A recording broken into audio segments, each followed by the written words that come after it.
I think I would just emphasize that these PFAS pesticides are part of a class of chemicals that are very toxic to human health. New details now in an 11 News Investigates series, Toxic Legacy, and a new push to outlaw more than 1,000 pesticides with forever chemicals.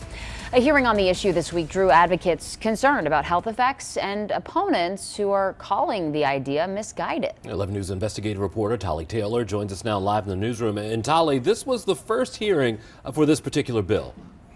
Yeah, and the people behind it say few bills have such far-reaching implications, claiming that removing these PFAS pesticides would protect Maryland's food, drinking water, schools, hospitals, and daycares.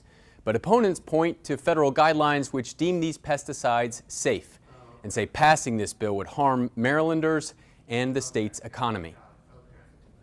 For me, it's about protecting the children from harmful effects of chemicals that they don't want to be exposed to and they don't really have any choice about. Dr. Michael Ikniowski is a pediatrician and part of the Maryland chapter of the American Academy of Pediatrics.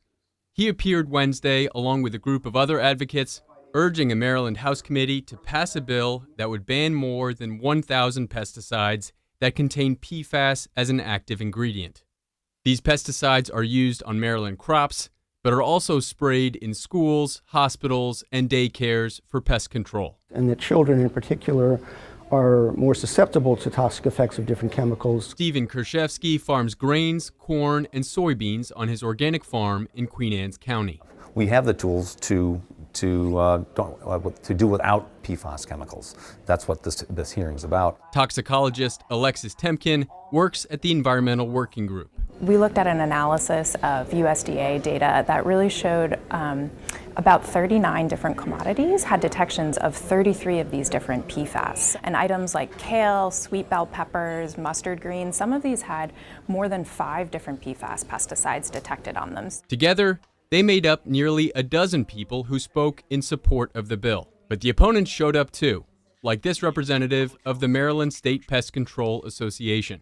He gave this example for why the association opposes the bill. The bill bans nearly all termiticide products, jeopardizing home sales, construction, and compliance with federal safety laws. The representative of the Maryland Grain Producers Association said that while the ban would leave 13,000 pesticide alternatives, those alternatives aren't as effective as the ones the bill would ban. For example, this bill would remove nearly 50% of the available pre-emergent herbicides that are labeled for soybeans. A central theme from the opposition, the EPA and other state and federal bodies permit these pesticides, and so should Maryland. By removing these tools from the toolbox, we are jeopardizing the potential for integrated pest management. And the bottom line is the legacy that every farmer wants to leave behind is to leave it better for the next generation. And if there's PFAS chemicals in the soil, that legacy shouldn't continue. State lawmakers seemed persuaded by both viewpoints during the more than 2-hour hearing for the bill, urging both sides to come together to find a compromise. 11 News Investigates will continue to follow this bill in the weeks ahead. For 11 News Investigates, I'm Tolly Taylor.